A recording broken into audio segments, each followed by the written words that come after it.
నా పేరు చలంచర్ల శ్రీనివాసరావు. మాది బ్రహ్మనాయుడు కాలనీ, కారంపొడి మండలం. నేను సిరిమామిళ్ళ సుబ్బారావు గారి దగ్గర నారు తీసుకొచ్చాను. ఫస్ట్ సారి 2 కట్టల మందు పెట్టాను, రెండోసారి 2 మందు కట్టలు పెట్టాను. హ్యూమిక్ పొటాసు 2 సార్లు ఎదబెట్టాను. ఇంతవరకు మందు చల్లలేదు. నేను 100 రోజులు అవుతుంది. మిరగాయలు అయితే ఇలా కాసాయి.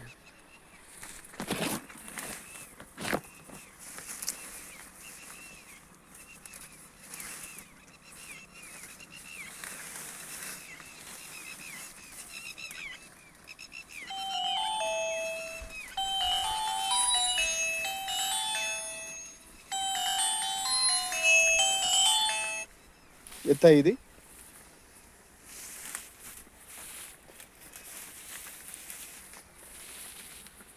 ఇటు చూపియా.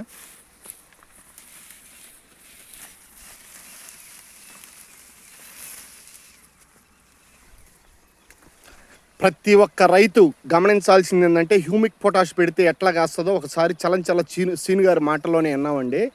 ప్రతి ఒక్క రైతు గమనించాల్సింది ఏంటంటే హ్యూమిక్ పొటాష్ పెట్టండి, పెట్టుబడులు తగ్గించుకోండి.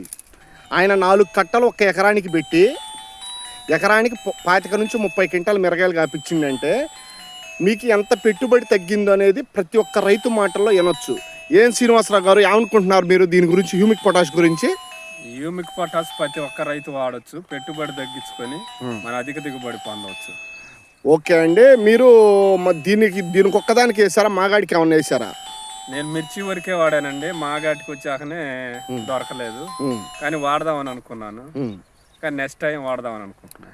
కాయ సైజ్ ఎట్లుందండి శ్రీనివాసరావు గారు? కింద నుంచి పైదాకా ఒకే సైజు ఉంది కాయ.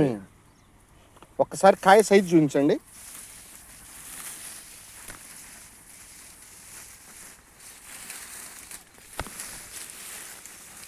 ఇంత చిక్కగా కాసిందండి. ప్రతి ఒక్క రైతు గమనించాల్సింది చూడండి. మొక్క ఎంత ఆరోగ్యంగా ఉండి ఈ నల్ల తామర పురుగు వచ్చినప్పుడు కూడా చివరి కాయలు కూడా చూడండి ఎంత సైజు ఉన్నాయో. ఖచ్చితంగా ప్రతి ఒక్క రైతు హ్యూమిక్ పొటాష్ వాడుకోండి. ప్రతి ఒక్క రైతు నష్టం నుంచి నివారించుకోవటానికి ఇది ఒక సదవకాశం అండి. ప్రతి ఒక్క రైతు హ్యూమిక్ పొటాష్ని వాడండి. ఓకే శ్రీనివాసరావు గారు.